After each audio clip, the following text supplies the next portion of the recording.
नमस्कार जो जलपा यतिखेर हामी 32 पुतली स्थित राम मन्दिरमा भइरहेको भजन सन्ध्यालाई जोड्ने क्रममा छौँ।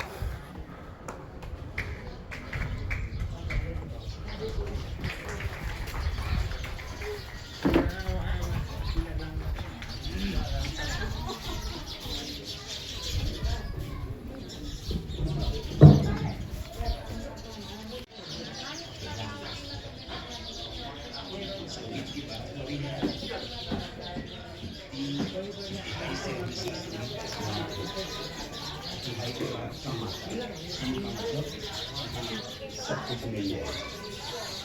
तो अब मैं 3 शब्दों में पूरे कार्यक्रम की रूपरेखा में बता देता हूँ कि जो हम लोग के भाव है अद्भुत, अविस्मरणीय और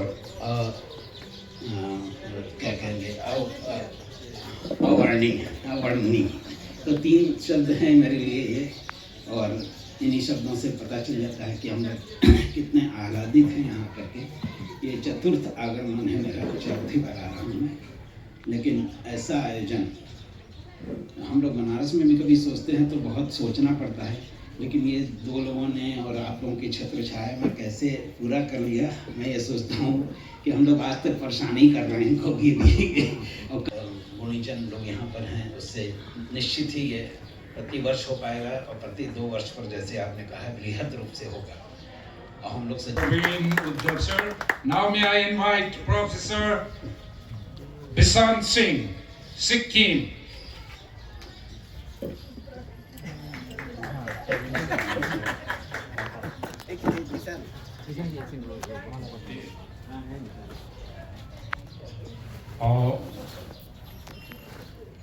Bisant Singh, come forward. Yes. I'm sorry, I spelled it wrongly, Nissan Singh.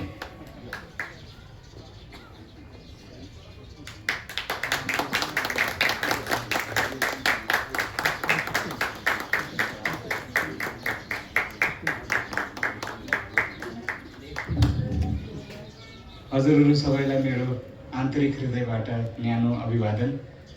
रामजीको दरबारमा यहाँ आफ्नो उपस्थिति दिन पाउँदा, आफ्नो हाजिरी दिन पाउँदाखेरि आफूले आफूलाई धेरै नै सौभाग्यशाली ठानेको छु।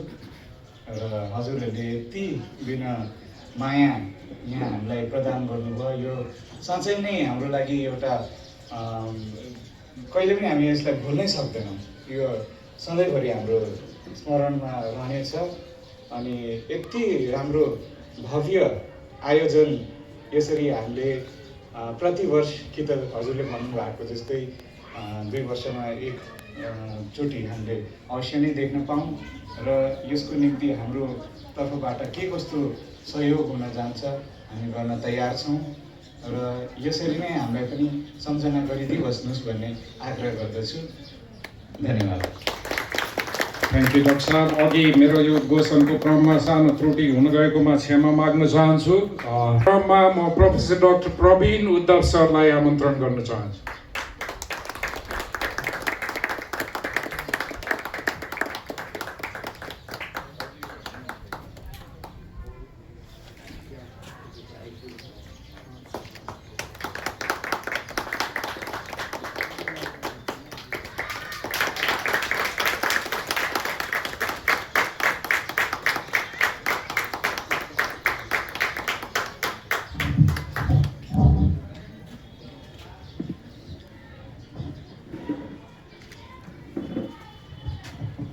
बनारस की नगरी में पिछले 25 वर्षों से हम मंदिर में हाजिरी लगाते आए हैं, और जो एक सुख प्राप्त होता है भगवान को तेरा तुझको अर्पण करने में, जो एक भाव रहता है जिसका है उन्हीं को अर्पण। तो हम जब तीर्थों पे भी जाते हैं और यदि वैसे हाजिरी लगाने का, ऐसी संगीत समर्पित करने का, साधना समर्पित करने का अवसर यदि मिले तो उससे सुखद कुछ हो नहीं सकता। हमने चाहे प्रोफेसर संगीता पंडित जी हो, प्रोफेसर राजेश शाह जी हो, हम साल भर चाहे संकट मोचन संगीत समारोह हो, दुर्गा संगीत समारोह, वहाँ कोई मंदिर ऐसा है नहीं जहाँ शास्त्रीय संगीत का कार्यक्रम हो। यानी ऐसा नहीं है कि मंदिर है तो भजन के कार्यक्रम होंगे। मुझे लगता है भजन के कार्यक्रम तो बहुत ही कम होते हैं, भजन के कार्यक्रम सबसे कम होते हैं। और पूरी रात भगवान को शास्त्रीय संगीत सुनाया जाता है और ऐसे गली गली में होता है। तो आप सोचिए कि पूरे साल भर कभी सिद्धिविनायक मंदिर में है, कभी चिंतामण गणेश मंदिर में है, कभी दुर्गा जी में है, कभी संकट मोचन जी का तो सबको पता ही है। कोई मंदिर ऐसा नहीं है जहाँ शास्त्रीय संगीत, और ऐसे जो आनंद हम वहाँ लेते हैं।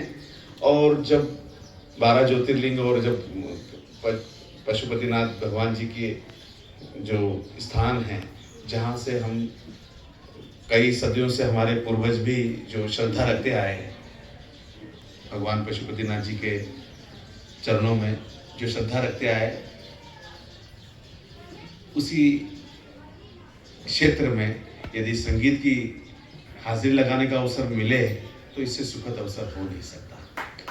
और सबसे खास बात यह है कि आपका शास्त्रीय संगीत के प्रति ये जो योगदान है, जबकि आप संगीत, मैं नहीं मानता कि आप संगीत से नहीं जुड़े हैं, आप संगीतज्ञ, आप निश्चित रूप से संगीत से कई, मुझे लगता है पूर्व जन्मों से जुड़े हुए और निश्चित रूप से रहे होंगे। इसलिए आपका शास्त्रीय संगीत के प्रति ये रुझान, और आप जिस प्रेम से सुन रहे थे, जिस प्रेम से हम लोगों को आशीर्वाद दे रहे थे, वो हमारे लिए सबसे बड़ी उपलब्धि थी। और मैं खास तौर पे परशुराम जी को और हमारे क्रिस जी को बहुत बहुत बधाई देता हूँ, जिन्होंने इतनी मेहनत की कि जिसका हम शब्दों में वर्णन नहीं कर सकते। क्योंकि हम लोग लगातार आयोजन करते रहते हैं विश्वविद्यालय में भी, तो जो आयोजन करता है उसको कई दिनों तक जो परिश्रम करना होता है। और अबको क्रममा म डाक्टर काशी विश्व हिन्दू विश्वविद्यालयकै डाक्टर चन्दन विश्वकर्माज्यूलाई सम्मान ग्रहणको लागि अनुरोध गर्छु।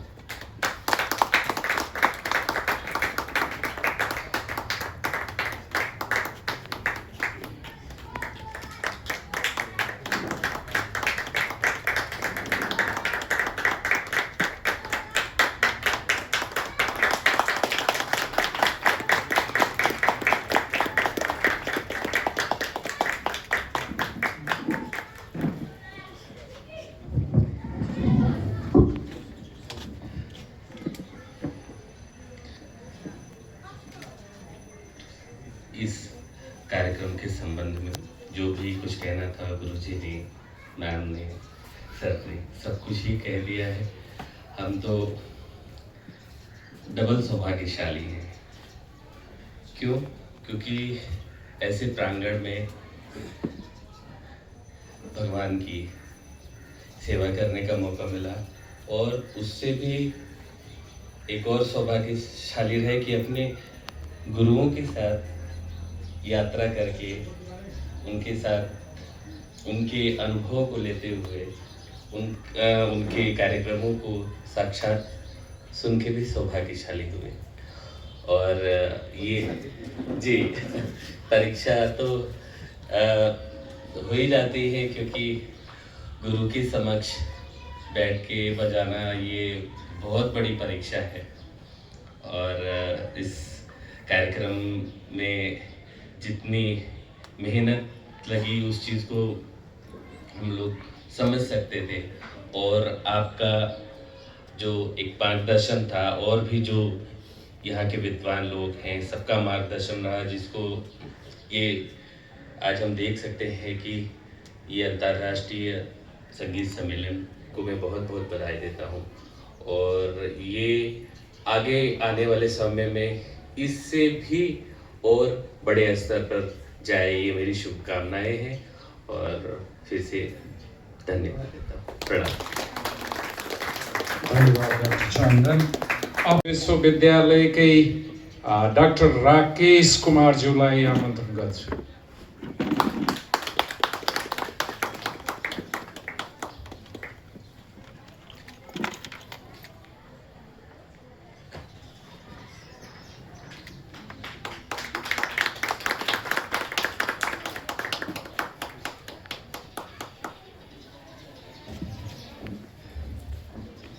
मैं बोलने में थोड़ा कमज़ोर हूँ, इसके लिए क्षमा चाहूँगा। और कल एक बात मैं ज़रूर शेयर करना चाहूँगा कि 2 दिन से तबीयत मेरी थोड़ी गड़बड़ थी, तो मैंने भगवान से प्रार्थना किया कि आप ही आज जो भी बजवा लेंगे वो बच जाएगा मेरे से। और सच में अंदर से स्टेज पे बैठने के बाद ऐसा फील हुआ कि वही बजवा रहे हैं उनसे, और उस उनकी प्रेरणा से मैं अपनी हाजिरी यहाँ प्रस्तुत कर सका। और सबसे बड़ी बात है कि हमारे गुरुजन इतने अच्छे तरीके से यहाँ परफॉर्म किए हैं, और उसका भी एक लाज हमको रखना था कि हम लोग उस तरीके से परफॉर्म कर पाएँ। एक हमारे गुरुजन समक्ष बैठे हुए हैं, इनके मार्गदर्शन में हम लोगों ने सारी शिक्षा ली है संगीत की, तो एक डर भी रहता है अंदर से कि हम लोग कुछ अच्छा कर पाएँ। और मेरा अबको क्रममा म मित्र राष्ट्र बङ्गलादेशबाट आउनुभएका इबादुल हक सैकतज्यूलाई सम्मानको लागि हार्दिक आमन्त्रण गर्दछु।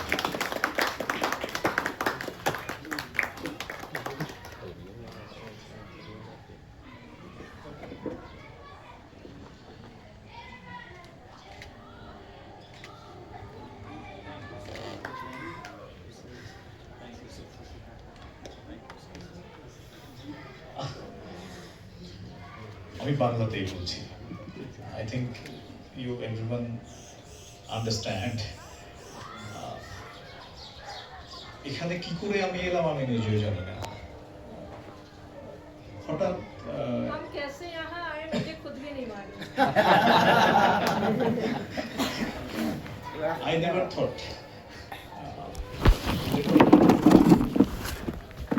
হঠাৎ কিরকম একটা ফোন এলো, নাম পঙ্কজ, ও বললো যে একটা অনুষ্ঠান আছে, আপনি কি যাবেন? আমি বললাম হ্যাঁ যেতে পারি। পরে আমাকে परशुराम আমাকে একটা ফোন করলো। मैं गाड़ी से कहीं जा रहा था, मेरे भाई पंकज का एक अचानक फोन आया कि एक कार्यक्रम है, आप बजाएंगे क्या?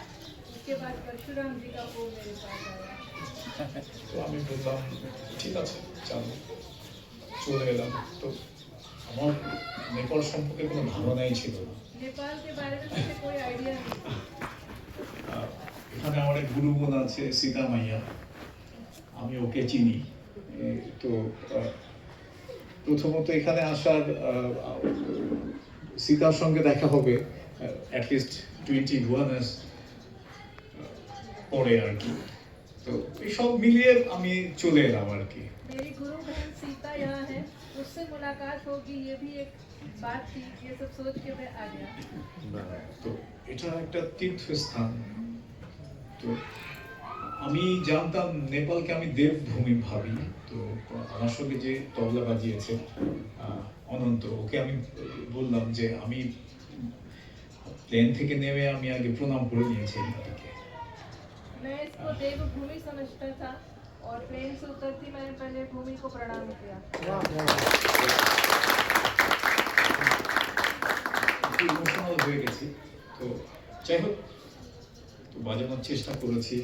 আর প্রথম যেদিন আমার বাজানোর কথা ছিল ওদিন আমার গুরুর জন্মদিন ছিল, আর গতকাল আমার বাবার মৃত্যুবার্ষিকী ছিল। थोड़ा सा मैं इमोशनल हो गया जिस दिन मुझे पहली बार बजाना था। उस दिन मेरे गुरुजी का जन्मदिन था, और जिस दिन मैंने बजाया वो मेरे पिताजी का मृत्यु तिथि थी। थोड़ा इमोशनल इसलिए मैं हो गया। সবাইকে আবার ধন্যবাদ জানাচ্ছি। আবার বললে আবার আসবো। सबको मैं आभार प्रकट करता हूँ, और मुझे आप जब भी याद करेंगे मैं हमेशा आऊँगा। धन्यवाद। उहाँको सबैले हामीले सुन्न पायौँ र उहाँको यो देशप्रति, देवभूमिप्रति कतिको आस्था रहेछ भन्ने कुरा त उहाँले बताइ नै हाल्नुभयो। त्यो आस्थालाई अझ बढी व्यक्त यहाँले देख्नु भएको छ कि छैन, मैले हिजोदेखि देखिरहेको छु। रुद्राक्षको माला छोड्नु भएको छैन, रामनामी छोड्नु भएको छैन, मन्दिर प्राङ्गणमा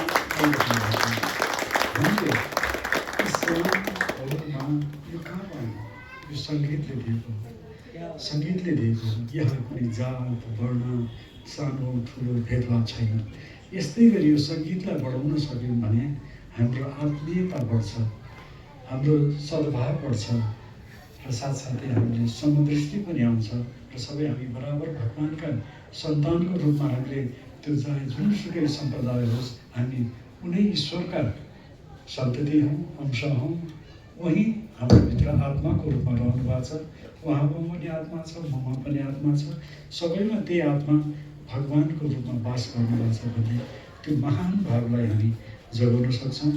यो साङ्गीतिक कार्यक्रमको मलाई त लाग्यो यो सबभन्दा ठुलो अर्को उपलब्धि भयो। त्यसैले धेरै धेरै धन्यवाद। थ्याङ्क यू डाक्टर साहब। जुन 5 दिने इन्टरनेसनल म्युजिक फेस्टिभल थियो, यसमा विभिन्न मित्र राष्ट्रहरूबाट सहभागी आज सम्मानित हुनुहुने सङ्गीत जगतका विशिष्ट व्यक्तित्वहरू, हजुरहरूको यस कार्यक्रममा सहभागिता एवं शास्त्रीय सङ्गीत र शास्त्रीय भजनबाट चाहिँ यो कार्यक्रमको अघि पनि मैले छोटकरीमा उल्लेख गरेँ, साँच्चै नै यो धेरै भव्य भएको छ। यसले धेरै उचाइ लिएको छ र धेरै सफलता प्राप्त भएको छ। हजुरहरूबाट प्राप्त जुन सहयोग सद्भावको लागि रामचन्द्र मन्दिर पुनः हार्दिक आभार गर्छ। एकदमै हामी आदर गर्छौँ, सम्मान गर्छौँ। Thank you very much. यसै क्रममा यो कार्यक्रमलाई भव्य एवं सफल बनाउन श्री ललित कला क्याम्पसबाट सहभागी हुनुहुने विभिन्न महानुभावहरू हुनुहुन्छ। उहाँहरू पनि धन्यवादको पात्र हुनुहुन्छ, विशेष धन्यवादको पात्र हुनुहुन्छ। उहाँहरूको मैले नाम उपस्थित लिन चाहेँ र सबैलाई ताली बजाएर सम्मान प्रदान गरिदिनु हुन अनुरोध गर्छु। प्राध्यापक श्री राम अर्यालज्यू, आचार्यज्यू, यस्तै गरी प्राध्यापक डाक्टर ध्रुवेश चन्द्र रेग्मीज्यू, श्री अच्युतम भण्डारीज्यू, अच्युत राम भण्डारीज्यू, प्राध्यापक रमेश पोखरेलज्यू, डाक्टर रमेश पोखरेलज्यू, डाक्टर सीता थापाज्यू, अनन्त प्रजापतिज्यू, इतिराज अधिकारीज्यू र नागेन्द्र प्रसाद न्यौपानेज्यू, यहाँहरू विशेष धन्यवादका पात्र हुनुहुन्छ। वन्स अगेन रामचन्द्र मन्दिरको तर्फबाट र यो सबैको तर्फबाट विशेष धन्यवाद। अबको क्रममा दर्शन तथा प्रसाद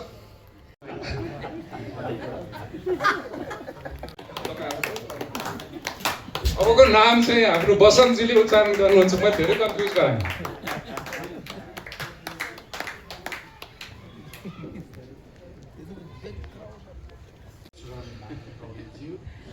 परशुराम पौडेलज्यू र माधवजीलाई पनि विशेष धन्यवाद। यहाँहरूकै सहभागिताले यो कार्यक्रम चाहिँ यति सफलता मिलेको छ। Thank you once again. अघि नै मैले अनुरोध गरिसकेँ। अब चाहिँ प्रसाद ग्रहण र दर्शनको कार्यक्रम रहेको छ। धेरै धेरै धन्यवाद। माउदेन पौडेलजीले जुन किसिमले 5 दिनसम्म एमसीको जिम्मा दिनुभयो त्यसको लागि धेरै धेरै हामी आभार प्रकट गर्छौँ। र आजको कार्यक्रममा त्यस्तै ललित कला क्याम्पसका क्याम्पस प्रमुखज्यूहरू, त्यस्तै अरू को पनि नाम छुटेको भएदेखि हामीले सबैलाई एकमुष्ट उहाँलाई अभिनन्दन गर्छौँ। र अन्तमा आज हाम्रो जज साहबले, हाम्रो रामचन्द्र मन्दिर जीर्णोद्धार समितिका सल्लाहकार जर्नल सीताराम खड्काज्यूले जुन किसिमले उहाँले कार्यक्रम प्रस्तुत गरिदिनु भयो, पहिलोपटक भयो, मैले अलिकति छुटपुट भयो। त्यो मन्दिरको प्राङ्गण भागमा त्यस्तो केही छैन, हुँदै जान्छ, सिक्दै जान्छ। उहाँलाई पनि हामी धेरै धेरै धन्यवाद दिन्छौँ। अब यहाँनिर दक्षिण परिक्रमा नमस्कार जोजलपा। अहिले हामी 32 पुतली स्थित राम मन्दिरमा छौँ, जहाँ 5 दिने अन्तर्राष्ट्रिय शास्त्रीय सङ्गीत सम्मेलन भएको थियो र आज अन्तिम दिन। यसैलाई आज हामी जोडिरहेका छौँ राम मन्दिरको प्राङ्गणबाट। यस सांस्कृतिक या भनौँ शास्त्रीय सङ्गीतमा नेपाल लगायत नेपाल मुलुक वरिपरि रहेका 4 राष्ट्रबाट समेत सहभागिता भएको थियो। यसैलाई आज हामी जोडिरहेका छौँ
शयनं कुरु गोविन्द शयनं कुरु माधव शयनं कमलाकान्ताय रूपं कुरु षष्टिप्रसायी प्रसायी भटवत्रसायी शिराभिसायी कमलांकसायी श्रीरङ्गसायी ममरक्तपुस्तुः क्षीरसागरतरङ्गितकरासारतारकितसारमूर्तये भोगी भोगसंयसाय नमः मदविद्यसे नमः लोकाभिरामं रङ्गदेहं राजीवनेत्रं रघुवं सनातं कारुण्यरूपं करुणाकरं श्रीरामचन्द्रं स्वपदे राउन्ड हुन आएर ड्यान्जन श्रीरामदूतं शरणं प्रपद्ये